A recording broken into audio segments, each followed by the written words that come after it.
Sarah Martinez stared at the crumpled lottery ticket in her trembling hands, checking the numbers for the fifth time against her phone screen. 7, 14, 23, 35, 42, 49. The winning numbers from last night's Mega Millions drawing matched perfectly with the ticket she'd bought at Murphy's Corner store 3 days ago on a whim, using her last $5, $47 million. After taxes, nearly $30 million. Her 8-year-old daughter Emma was still asleep in their cramped one-bedroom apartment in Queens, unaware that their lives had just changed forever. The morning sun filtered through their thin curtains, illuminating the stack of overdue bills scattered across their small kitchen table.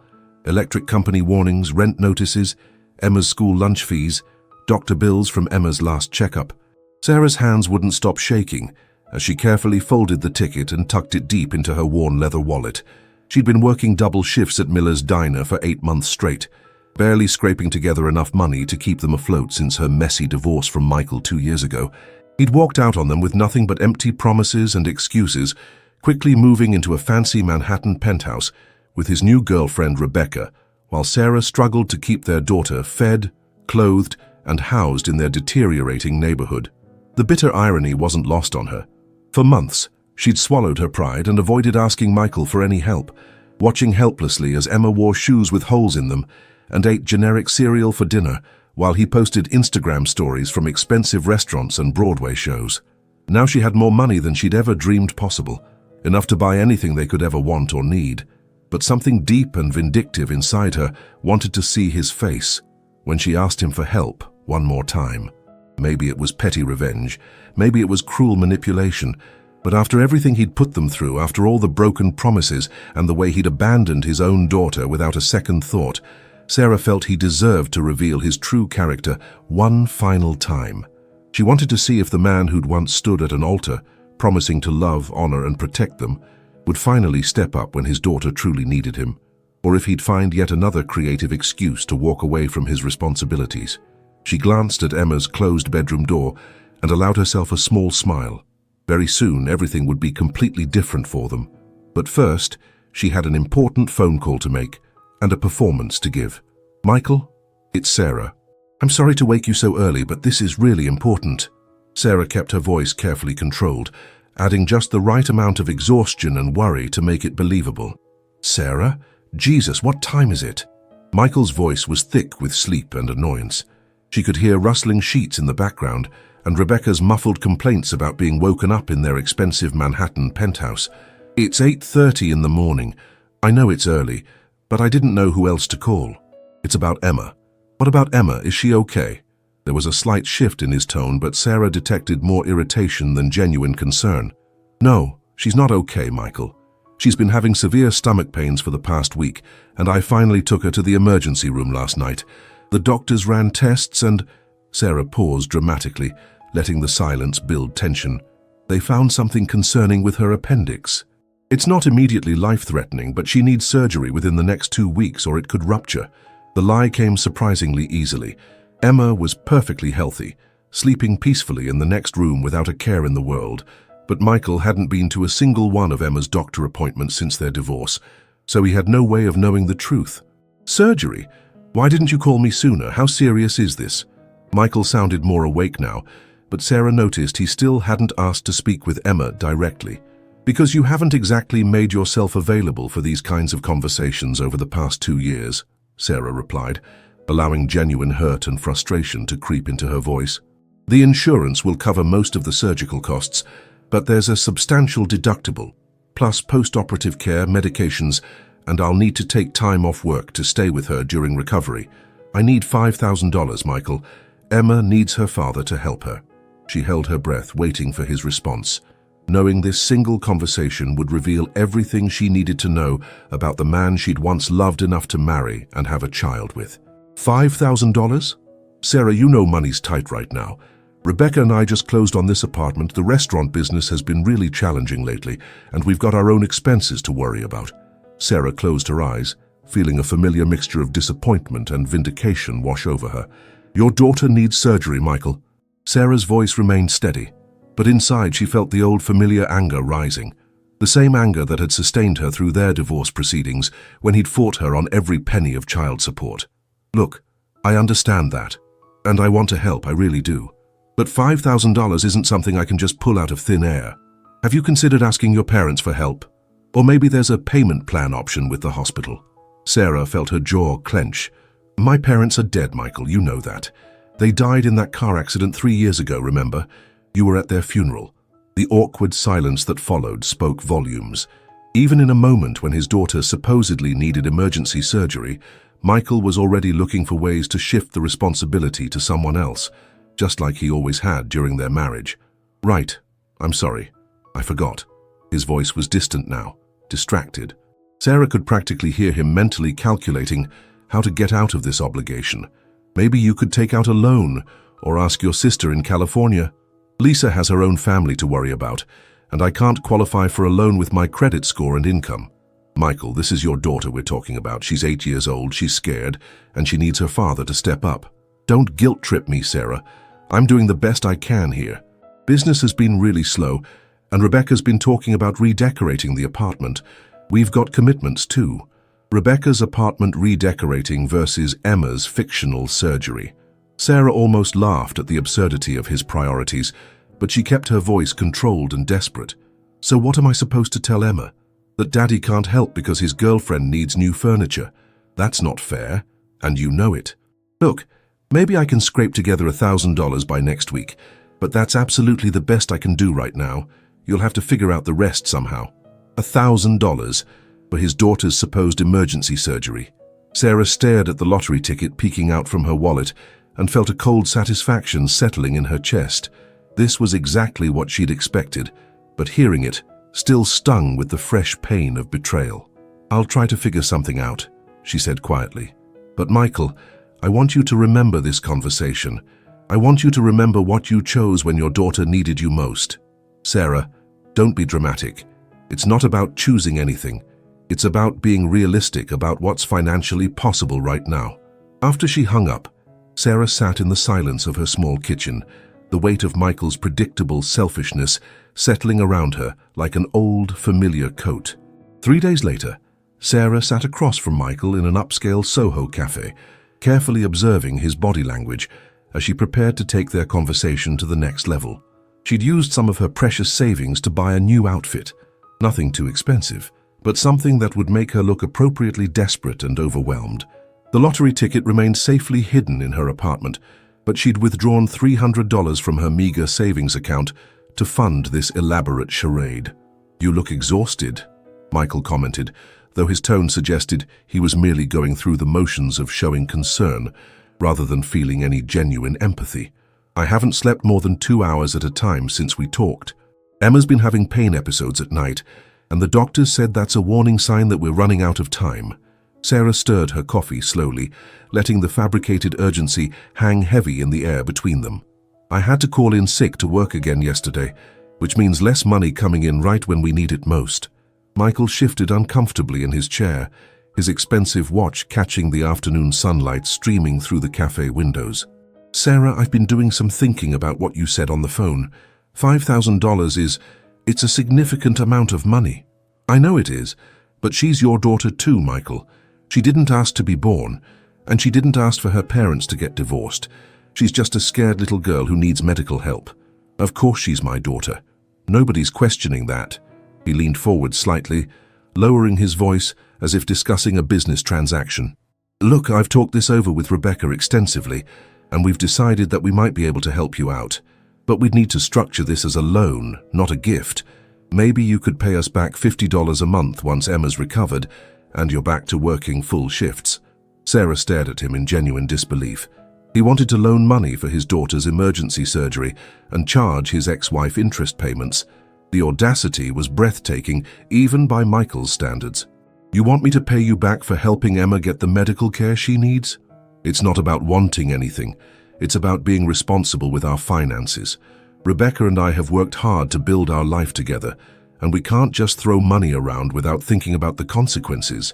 Sarah took a careful sip of her coffee, using the moment to compose herself. The man sitting across from her bore little resemblance to the person she'd fallen in love with 10 years ago.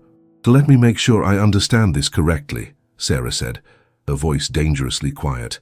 You want to charge your ex-wife interest on a loan to pay for your daughter's emergency surgery? Michael's face flushed slightly, but he held his ground. It's not about charging interest, Sarah. It's about setting up a reasonable payment structure that works for everyone involved. Rebecca thinks that if we just hand over the money with no strings attached, it sets a bad precedent for future financial requests.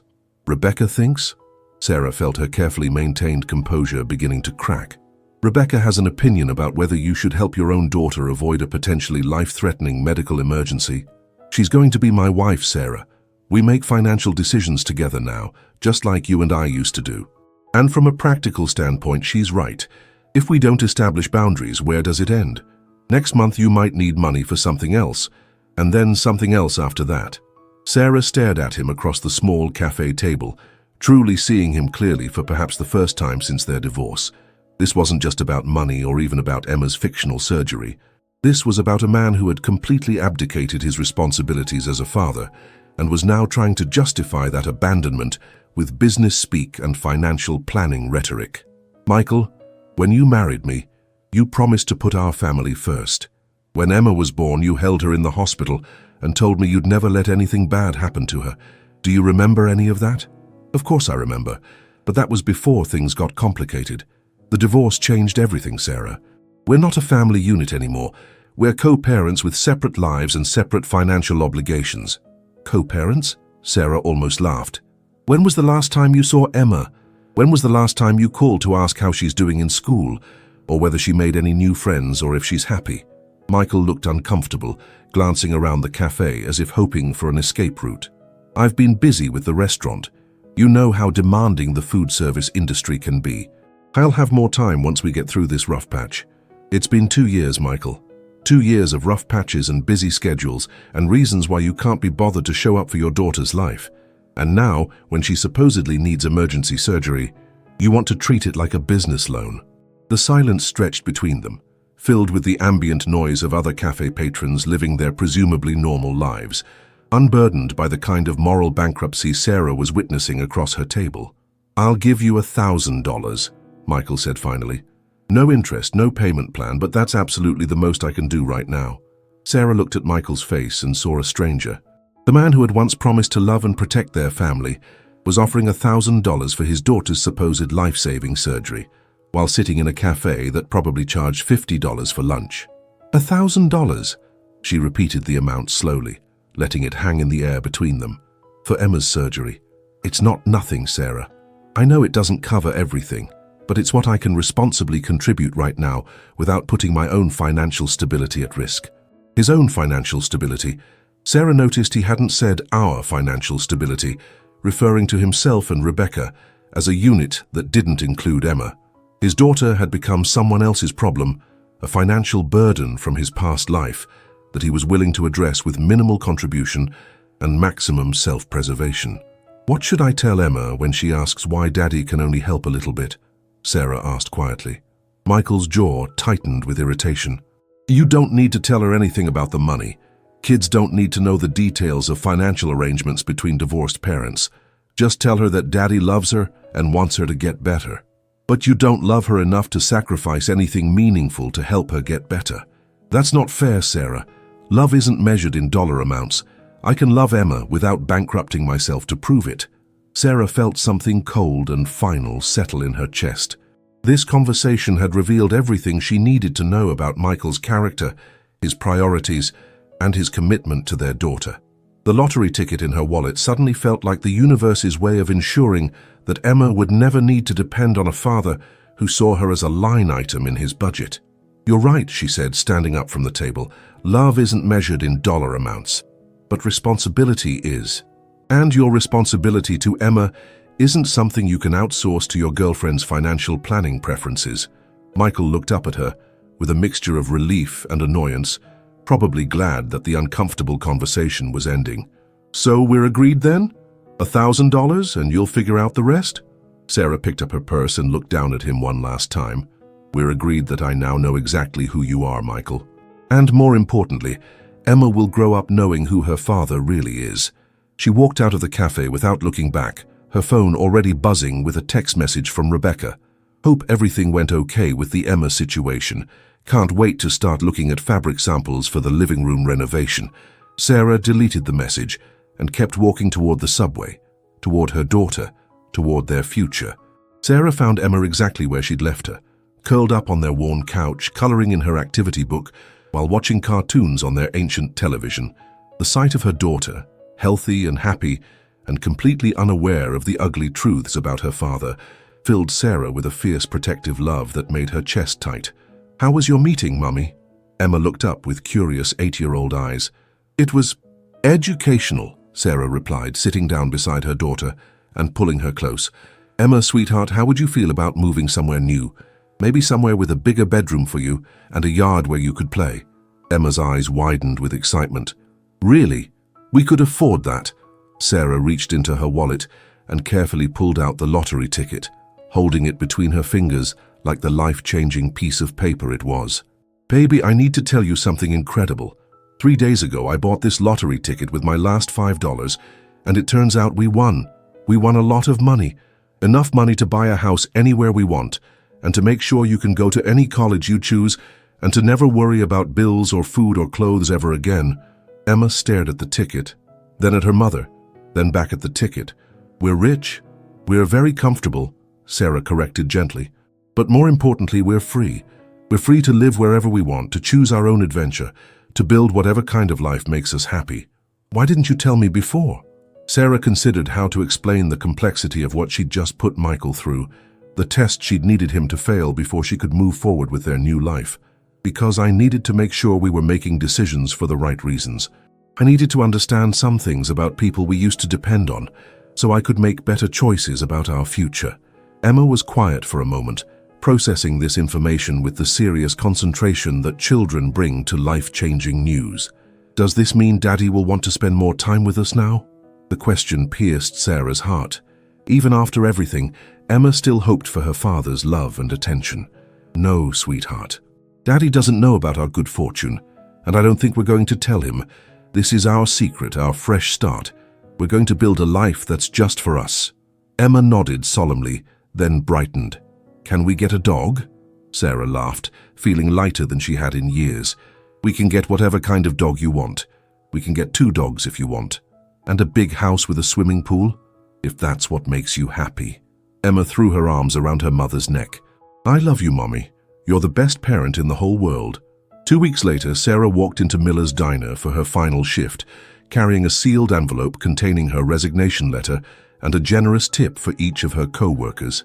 She'd spent the intervening time quietly making arrangements, meeting with financial advisors, researching private schools, looking at houses in safe neighborhoods with good school districts.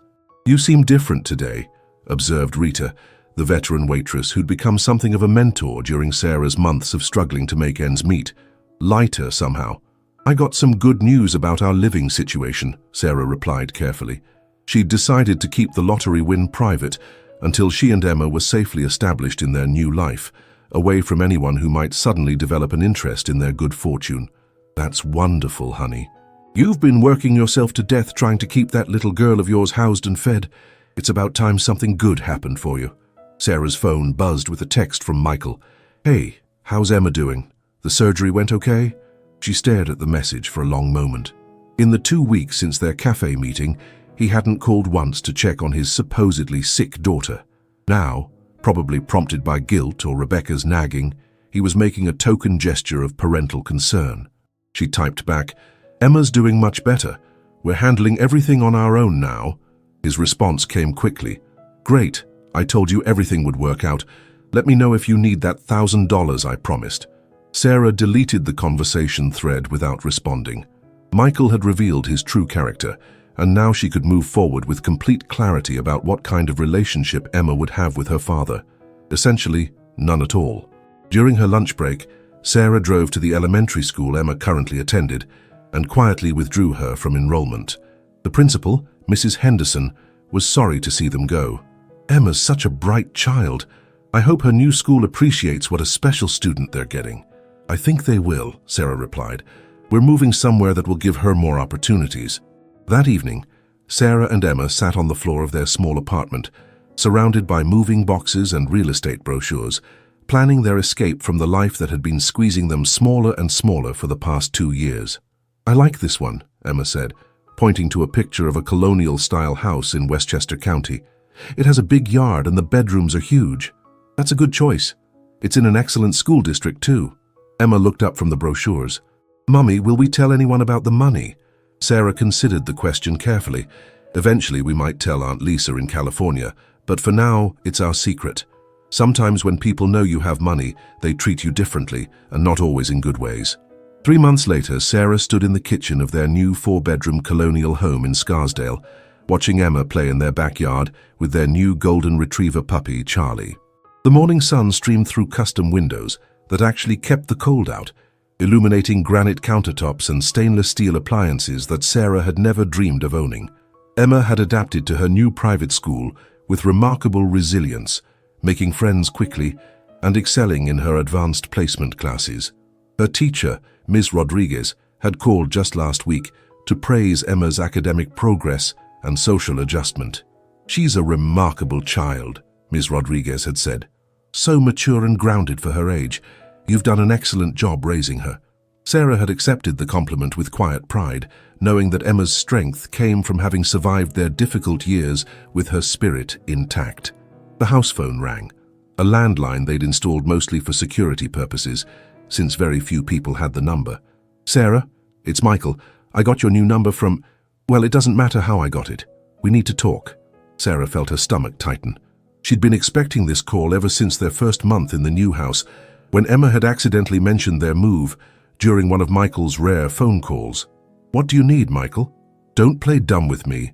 Emma mentioned something about a big house and a swimming pool and private school. Where exactly did you get the money for all this?"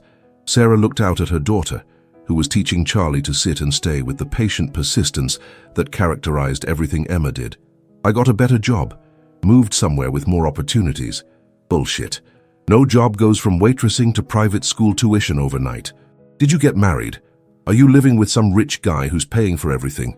The accusation stung, partly because it revealed how little Michael understood about her character, and partly because it showed he was more concerned about another man's potential influence over Emma than he'd ever been about providing for her himself. "My personal life is none of your business anymore, Michael. You made that clear when you chose Rebecca's furniture shopping over Emma's medical needs." "That's not..." "Look, Sarah, if there's money available for Emma's care and education, I have rights as her father. I should be involved in decisions about where she lives and goes to school." Sarah felt cold fury wash over her. "You have rights. When was the last time you exercised your visitation rights? When was the last time you called Emma just to ask about her day?" "I've been busy, but that doesn't mean..." "You've been absent, Michael. By choice. And now that you think there might be money involved, suddenly you want to be involved in Emma's life." "I want to see financial records," Michael said, his voice taking on the aggressive tone Sarah remembered from their worst marital arguments. "If you're receiving money that could impact Emma's well-being, I have a right to know about it as her father." Sarah set down her coffee cup and walked to the large window overlooking their manicured backyard, where Emma was now reading a book under the shade of their oak tree, while Charlie napped at her feet. The scene was so peaceful, so perfectly normal, that Michael's intrusion felt like a violation. "You want financial records? Here's what I'll give you, Michael. I'll give you the name of my lawyer, who can explain to your lawyer exactly what rights you've forfeited by being absent from Emma's life for the past year. You can also discuss with him how your failure to pay consistent child support affects any claims you might want to make about Emma's living situation. Don't threaten me with lawyers, Sarah. I'm not trying to cause problems. I just want to make sure Emma's in a safe environment. And if some guy is throwing money around to impress you, stop." Sarah's voice cut through his speculation like ice. "There is no guy, Michael. There's just me, taking care of our daughter the way I've been doing alone for 2 years, while you played house with Rebecca and ignored your responsibilities." "Then where did the money come from?" "Because Emma mentioned a pool and a big yard and a dog, and last time I checked, you were crying about not having $5,000 for her surgery." Sarah felt a moment of perfect clarity. This was the moment she'd been unconsciously preparing for since the day she'd won the lottery. The moment when she could finally reveal the truth about their good fortune and watch Michael's face as he realized what he'd missed, what he'd walked away from, and what kind of person he'd revealed himself to be. "You really want to know where the money came from? Yes. I won the lottery, Michael, $47 million. I won it the day before I called you about Emma's surgery. The silence that followed was so complete that Sarah could hear Emma laughing at something Charlie was doing in the yard. You what?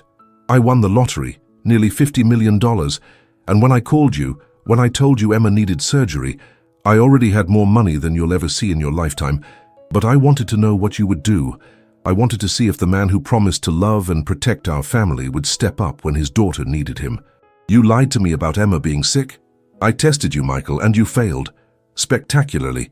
Your own daughter supposedly needed emergency surgery, and you offered $1,000 while complaining about Rebecca's redecorating budget. You manipulated me. Michael's voice was rising with anger and what sounded like panic. You lied about Emma being sick. You tricked me into... I gave you an opportunity to be the father Emma deserves, Sarah interrupted. I handed you a chance to prove that your daughter's welfare mattered more than your girlfriend's opinions and your own comfort. You chose to fail that test. This is insane.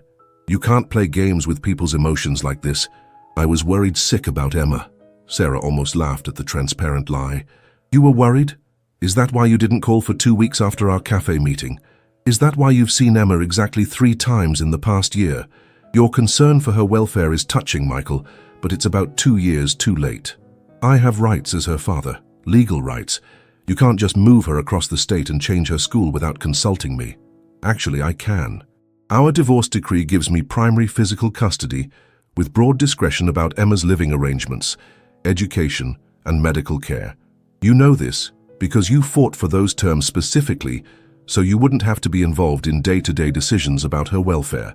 Sarah could hear Michael breathing heavily on the other end of the phone, probably pacing around his expensive apartment while Rebecca listened to his side of the conversation. Sarah, let's be reasonable here. We're both Emma's parents. Maybe we got off on the wrong foot, but now that there are resources available for her care and education, we should work together to make sure she gets the best of everything. We should work together. Sarah felt the words like acid in her mouth. Where was this collaborative spirit when Emma needed school clothes? Where was this concern for her getting the best of everything when she was eating generic cereal for dinner because I couldn't afford groceries? I was going through financial difficulties then. The restaurant business is unpredictable and... Just stop with the excuses. I've heard them all before and they weren't true then either. You prioritized your new life with Rebecca over your responsibilities to Emma, and when I gave you one final chance to prove otherwise, you chose to haggle over a payment plan for your daughter's supposed emergency surgery. Emma appeared at the back door, holding Charlie in her arms and looking curious about why her mother was on the phone looking so serious. I need to go, Sarah said. Emma's asking for lunch. Sarah, wait. We need to figure this out. I want to be part of Emma's life now. I want to help provide for her future. You want to be part of her life now, Sarah repeated slowly. Now that you know there's money involved. How convenient. That evening, after Emma had gone to bed in her spacious new bedroom with Charlie curled up on the foot of her bed, Sarah sat in her home office, reviewing college savings plans and investment portfolios. The financial advisors had been clear. With careful management, Emma would never want for anything. She could attend any university, pursue any career, travel anywhere in the world. The lottery win had bought them complete freedom from ever having to depend on anyone else. Her phone buzzed with a text from Michael. I've been thinking about our conversation. Maybe we could arrange regular visitation now that things are more stable. Emma should have her father in her life. Sarah stared at the message for a long time. Part of her, the part that still remembered loving Michael once upon a time, wanted to believe that he was genuinely interested in building a relationship with Emma. But the larger part, the part that had watched him choose his own comfort over his daughter's needs repeatedly, knew better. She walked upstairs and gently opened Emma's bedroom door. Her daughter was sleeping peacefully, one arm draped over Charlie, her face relaxed and content in the way that comes from feeling truly secure. On her nightstand sat a framed photo from their first day in the new house, Emma grinning while holding Charlie as a puppy, both of them surrounded by moving boxes and the promise of their new life. Sarah made her decision and went back downstairs to type her response. Michael, Emma is happy, healthy, and thriving in our new life. She has everything she needs, including a father's love. She just gets it from me instead of from you. You had years to choose to be present in her life, and you consistently chose not to. The money doesn't change who you are or who I am. or what kind of parent either of us has proven to be. Emma and I are building a life based on the people we can count on. And unfortunately, you've proven you're not one of those people. I hope you and Rebecca are very happy together." She turned off her phone and poured herself a glass of wine, settling into the comfortable chair by her fireplace. Tomorrow she would call her sister Lisa in California and finally share their good news. She would start planning Emma's 10th birthday party, something elaborate and joyful that her daughter would remember forever. She would continue building the life that the lottery ticket had made possible, but that her own strength and love had made real.